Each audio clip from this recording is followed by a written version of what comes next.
My new book is called The Sea of Innocence, and it's set in Goa. It deals with this whole issue of sexual violence, which has now erupted all over the country.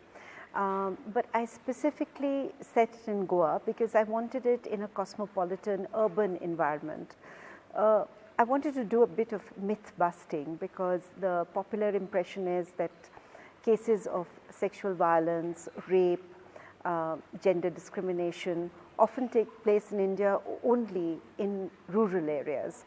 But as we have found recently, much to our horror, it is happening everywhere. When I had planned this book, of course, I had no idea that this would become such a big issue in India. I wrote it last year, in last August. It deals with the case of a young girl, a young British girl, a teenager, who goes missing while on holiday in Goa. And my protagonist, this is the third time she appears, so it is now a trilogy of novels that Simran Singh appears in. She's a middle-aged social worker who is very interested in solving some of the issues that she sees around her. So she also works like an amateur detective. So while on holiday in Goa, she hears about a young girl who has gone missing, and then she gets some rather disturbing videos on her phone and realizes that this girl may have been raped, perhaps gang raped, and with the idea of actually finding her, she then sets out to find out more about what happened to Lisa Kay. That is the plot, that is the basic narrative of my new book. Initially when I was working on this trilogy, my first book was called Witness the Night, and that was on female feticide and infanticide. When that book was written, I became an accidental crime novelist because my agent and publisher liked this central character of Simran Singh, and they wanted to see her come back in new books. At that time, which is about 4 years ago, I planned that I would write one book which would deal on the whole issue of surrogacy, which was becoming a big problem in India, and the other one I would do on sexual violence. So I had already thought of these issues, but then of course the whole case of Scarlet Keeling happened in Goa, and that also was a very disturbing case because even though the girl was raped and she was apparently sexually violated, in a horrible fashion, nothing really happened. And I wanted to expose this side of what was happening to young girls all across the country who were often being harassed or sexually violated, but they were not receiving any justice at the end of it. So yes, it is based on real life cases, but I would say it's not based on any particular case, but on a lot of them. Well, the title of the book, I think, explains itself really, because it does have a logistical explanation as well, because the book is set on Goa, and that is, of course, as you know, a seaside resort. And so it was very natural for me to have the term sea in the title. But because it deals with also the sexuality of very young girls, and I do believe very strongly that girls these days are losing their childhoods extremely early. And that is why the book is called The Sea of Innocence, because I also wanted to talk about the innocence of children and how a lot of people are now exploiting it. And all of us as a society need to be more careful about what is happening to our children.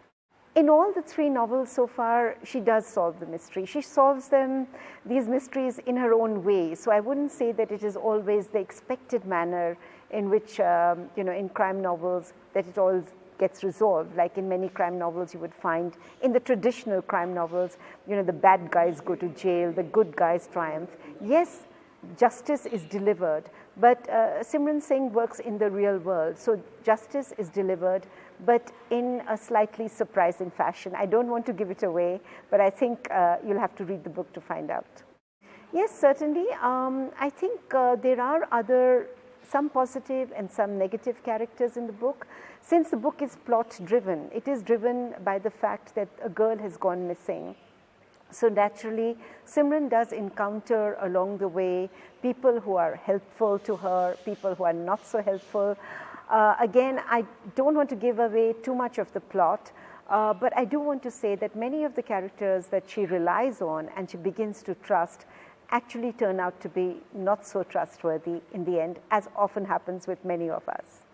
I think the only person that I found really interesting when I was working on the book, apart from, of course, the central character of Simran Singh, the only other person I can safely talk about, let me put it that way without giving the plot away, is the character of Veeramma. Veeramma is a woman who works on the beaches of Goa. And all of us who've been to Goa would have seen women like her, you know, they sell shawls and jewelry, and they're usually from another state, usually Karnataka, and they come in, you know, groups, and they work like that on the beaches. But they are a storehouse of information, and they're also multilingual. And this was very fascinating for me, because the first time I met a Veeramma kind of character in real life, she spoke to me even though she was dressed in almost, you know, very ordinarily in just a sari with some, you know, necklaces and things like that, and looked like she had just arrived from a village in Karnataka on the Goan beaches.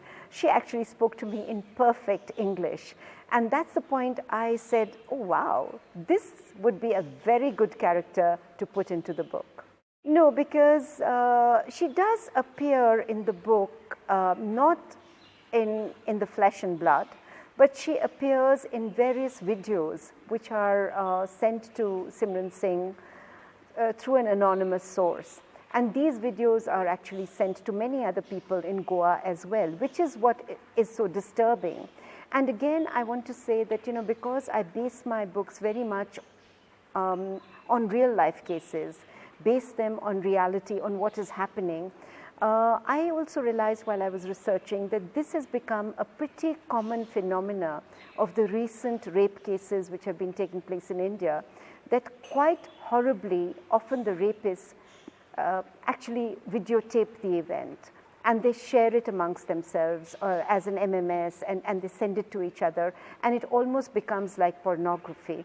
And so that was another element that I wanted to highlight in this book, that, you know, technology is all very good, but sometimes technology is also being misused, and it can be, in a sense, that misuse can lead eventually to the solving of a crime. Well, you know, my research goes on all the time, in a sense that even when I'm thinking of a book, perhaps I'll write it 2 years down the line, but it's a constant gathering of facts. So as I said, you know, I had thought of this book about 4 years ago, and so I started collecting data, material. Every time I would go to Goa, I would start looking at possible locations where the book would be set. I would go to those beaches, I would talk to people. I interviewed lawyers who had dealt with rape cases. I went through case files. I spoke to friends who had information on some of these cases. And I was constantly monitoring the internet, monitoring the newspapers, collecting little bits of information, because my novels are, as I said, set in the real world.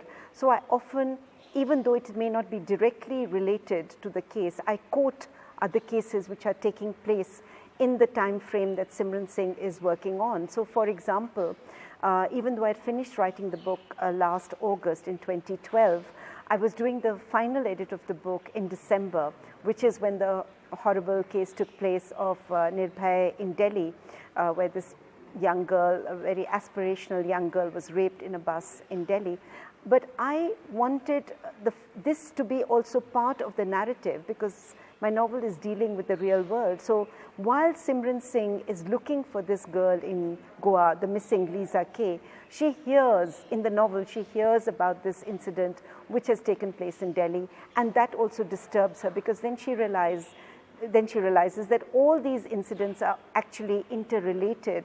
They all are describing the modern India in which we are now living, where women are getting extremely marginalized, and security of women, especially in urban areas, in cities, in metros, is becoming a huge problem. Yes, there are certain key issues that Simran Singh does raise, and I think basically, as I found even when I was doing the research, and as Simran encounters in the book as well, is the first point, which is when a rape does happen and the girl or the victim or her family goes to the police station. Usually they encounter resistance in the first place itself, where the FIR is normally not even registered, or they get some sort of a terrible treatment at the hands of the police. This is quite normal, and this is what has been emerging, in fact, in the cases which have been reported so far. So I think those things need to be resolved. Secondly, the families of these victims often blame the girl. The people the girl is close to as well sometimes blame her and think that she was responsible for bringing on the rape somehow onto herself.